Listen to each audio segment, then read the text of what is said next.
Well, once again, time to call out Channel 12 again. All weekend long, they haven't been covering crime. They haven't been talking about any of the issues going on that are, they're just talking about basically the whole Roe versus Wade thing, which is now a distraction to everything else going on. And, of course, all over the South Shore again. Meanwhile, our reality here in Mineola, well, this was our reality in Mineola today. Once again, people hassled, getting the LIRR ticket machines. There's a man, he's there like every day, hassling people for money, saying he doesn't have enough money for a ticket or gas or whatever, and people give him money, of course. This is what you get here in Mineola, So I had to deal with that while getting a ticket today.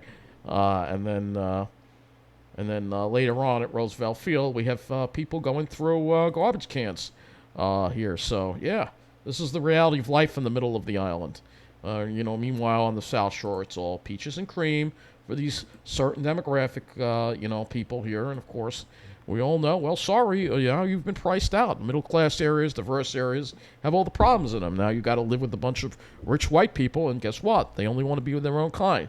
You're not allowed to live there, unless you're one of them. So it's how the plan works. But Channel 12, all over the South Shore. I mean, this is the top story. 2 minutes and 18 seconds on this.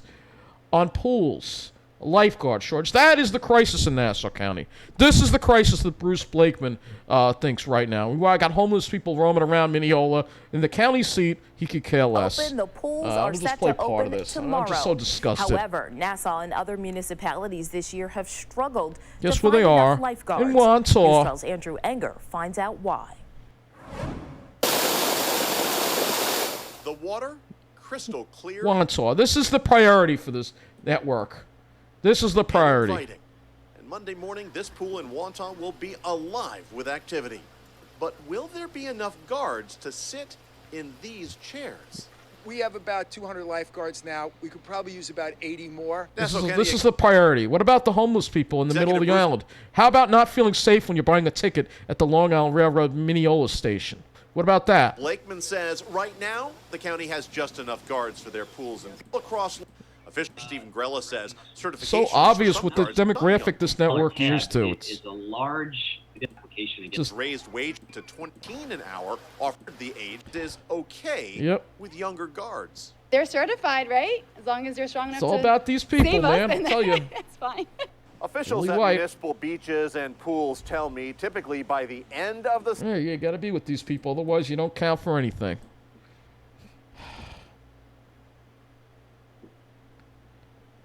And that's just a bunch of BS news here. And they were on the South Shore again. Meanwhile, fire breaks out. Let's see. 21 seconds. Massive fire at East Farmingdale. This isn't the first time this happened. It's right next to Pine Lawn. A massive fire broke out at a recycling plant in East. Fire began at 8:30 p.m. at Omni Recycling. And there's been several of these fires at recycling plants. Guess where all these recycling plants are? Middle of the island. At a recycling plant in East Farmingdale. They don't even bother sending a reporter. The fire began around 8:30 at the Omni Recycling plant. Bus Depot and is as of right now, around there. 8 departments are at the scene. No injuries have been reported. Be sure to stay with News 12. Again, they don't send a reporter. They don't care. All right? This is what we get to deal with in the middle of the island, folks. This is what we get to deal with. I'm just disgusted. Swimmer hit in Fair Harbor. Let me guess. They're talking about this too. But this isn't even a story. Someone was bit by an unknown fish. What kind of BS is? Who cares? You're swimming in the ocean. Oh, South Shore again. Benjamin Beach and Bayport Beach closed due to bacteria. Well, yeah, of course, only for our own kind. There's Preppy Macy, England. That's it. Look at this. St. Ag. Oh, are they in Rockville Center again? St. Agnes Cathedral. Isn't that in Rockville Center? I'm pretty sure that's in Rockville Center. Macy, the Supreme Court's decision I'm pretty sure that's in Rockville Center. Has sparked passionate I'm almost reaction positive on it's in both sides Rockville of the Center. debate. Those who are pro-choice say it strips away women's constitutional rights. Here at St. Agnes Cathedral say it protects That's the Rockville life of Center, the isn't unborn. it? Now, we've seen the protest at Orion Stick. Pretty sure that's Rockville Center. They don't. Decision I think you should make. Been waiting for it for many, many years. It's going to change. I think it's marvelous. It's about time. It's been like that for quite some while. Oh yeah, they're against the women's right to choose. You see, you have these Bible thumpers here on Long Island too. Later today in Rockville Center, Yep, Virginia Hewlett. Rockville Center. Again, it's so obvious the demographic this network serves. We don't have a news station on Long Island anymore. We don't have it. And here we are again. Now, if this is horrible, this fireman died in a tree, but you know, if he was not from the South Shore and he was a person of color, would they be doing all these things? Would he get 2 minutes of coverage every damn newscast? No. It's all about the South Shore. Long Beach, again. It's like we're like in a wasteland or something. We don't matter. No, it's all about these preppy white people on the South Shore. It's unbelievable. Let's get to the crap that's affecting the rest of us, shall we?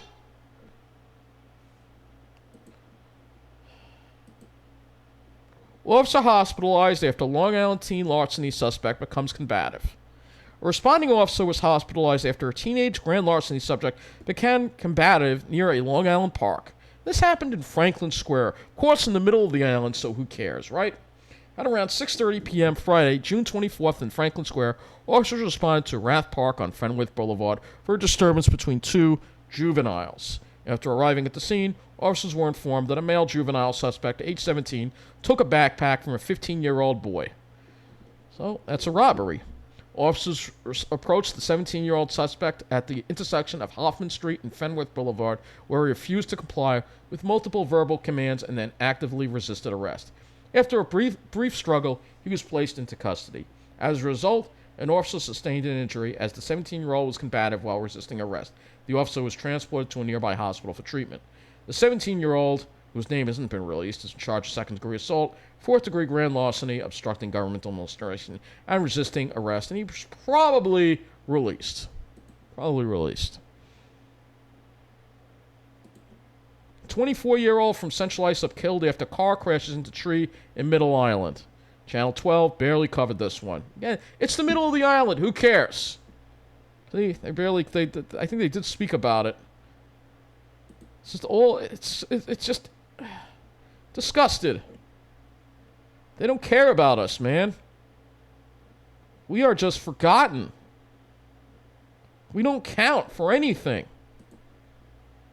Police are investigating a single vehicle crash that killed a Long Island man overnight, and this happened at Middle Island at 11:55 p.m. The man was driving a 1993 Honda Civic southbound Yaphank Middle Island Road when the vehicle left the roadway and struck a tree near Bay Avenue. Kevin Masajantnaveria, age 24 of Central Islip, was pronounced dead at the scene. I'm sorry if I couldn't pronounce that. So sad accident there. This was also barely covered. This happened at Suffolk Bus Corp. All right, it didn't affect transit buses, but it could have. All right, police probing catalytic converter theft. This is what we deal with in the middle of the island. All right, catalytic converter thefts from school buses in Ronkonkoma. Police are investigating after. I'm sorry. Police are investigating catalytic converters.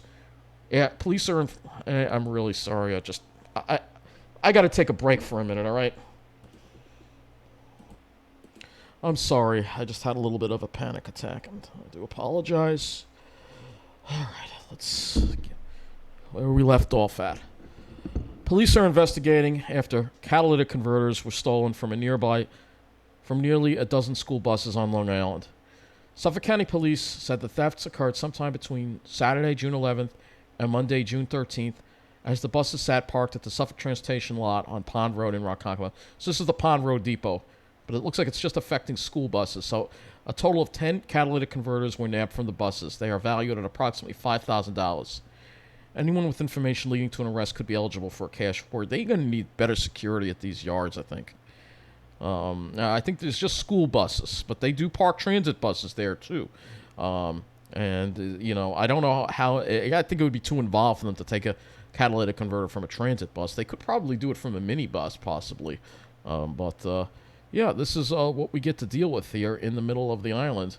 And let's see, we got another one here. I think we already We already read that one? Oh, no, we did not read this one. So, a man driving drunk charged after a fatal Long Island crash. And it happened on Sunday, 26th? Alright, so that's today, I guess. It's June 26th, 1:40 a.m. in Hempstead. A Long Island man has been driving drunk. So,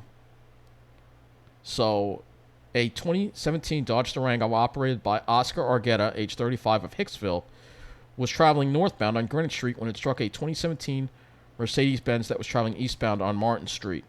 The male passenger in the Mercedes-Benz was pronounced dead at the scene by a Northwell Health EMT. His name has not yet been released. The female operator of the Mercedes... Enough with the finance ads. I mean, everything's geared to these people, I'm telling you.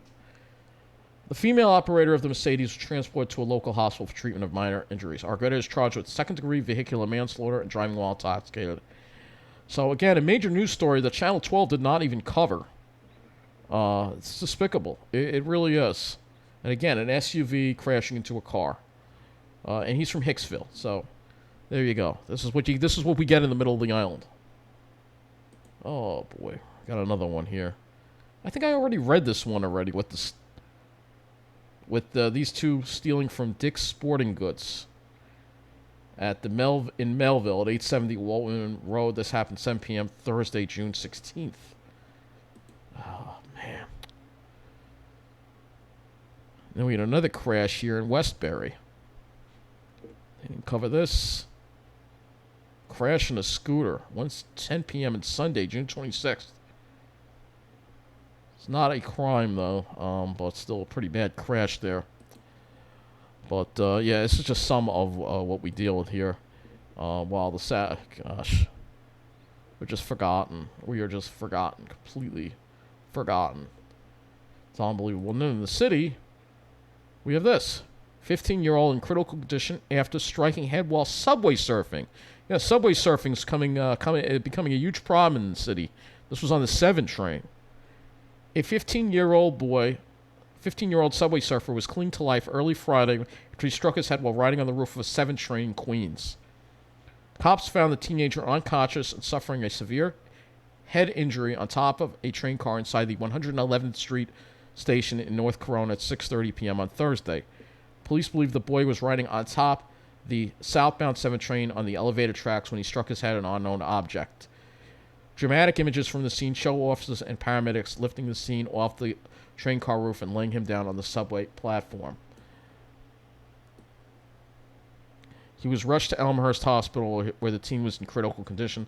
Following the incident, 7 trains were delayed in both directions. And this tragic accident is the second subway surfing stunt in less than 2 weeks. Earlier this month, a video posted on Twitter showed a group of about 8 people running on top of the cars of a Brooklyn-bound J train as it crossed the Williamsburg Bridge. Some of the subway surfers were seen carelessly sprinting and skipping across the length of the train. The subjects in that incident have not been identified. Last October, a 32-year-old man fell to his death while surfing atop a J train at Essex Street. In 2019, a 14-year-old was killed while hitching a ride on the roof of a Manhattan-bound 7 train near Queensboro Plaza. That same year, reports of subway surfing increased by 15%. So another crime that is becoming a big problem on the subway is if we don't have enough mayhem on the subway as it is. And the Long Island Railroad isn't a picnic if you're riding the main line either, because we have problems on the main line. For the past couple of days here, we had problems on the main line. Switch trouble again. Today, at Mineola. 15-minute delays, 10 to 15-minute delays. Let's see what we have here on the Long Island Railroad. Switch trouble. So the switch trouble is going on. Luckily, I avoided it. It must have just happened after I... 20 to 30-minute delays. Yeah, because it's single tracking. 22 minutes late. So switch trouble at Mineola today, and then yesterday, there was switch trouble at Hicksville, and I believe those switches at Hicksville are new. And I don't know which switches broke at Mineola. It might have been the new switches they put in. This is the quality we get in the middle of the island, folks. The good stuff is for the certain demographic. There was a track condition on the Port Washington branch, too. Let's see. Somebody said that there was a problem in Hicksville, so we're going to see. This was yesterday, so I'm going to look at this here. Hourly service between Great Neck and Penn Station due to a track condition near Plandome. That was yesterday. So they were screwed yesterday with this. And then, let's see, we had a problem. I know we had a problem at Hicksville, too. So let's go here. We're in the process of ordering buses. So let's just take a look and see what all the mayhem that's going on the Long Island Railroad, too. Yeah, signal trouble, Hicksville. 15 to 20 delays on the Ronkonkoma Port Jeff due to signal trouble near Hicksville. So, signal trouble at Hicksville. This was going on for 15 to 20 minute delays now. Signal trouble near Hicksville. This was yesterday. You know, this is what we deal with here on the main line. It's just you cannot... The only people that are living the good life on Long Island are those on that South Shore and the track circuit failure. Didn't they just replace the track circuits? This is the quality we get. This whole project is a sham. I'm telling you.